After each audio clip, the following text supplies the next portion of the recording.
আগে সবটা শোনো। একদিন বৃষ্টির দিনে আমার জ্বর হয়েছে। ডাক্তার দেখতে এসেছেন, সেই প্রথম দেখা। আমি জানালার দিকে মুখ করেছিলাম। সন্ধ্যার লাল আভাটা পড়ে অসুস্থ মুখের বিবর্ণতা যাতে দূর হয়। ডাক্তার যখন ঘরে ঢুকেই আমার মুখের দিকে একবার দেখলেন, তখন আমি মনে মনে ডাক্তার হয়ে কল্পনায় নিজের মুখের দিকে চাইলাম।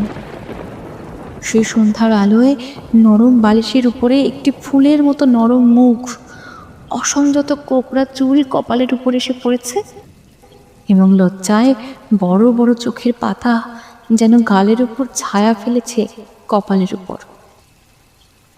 ডাক্তার নম্র মৃদুস্বরে দাদাকে বললেন, একবার হাতটা দেখতে হবে।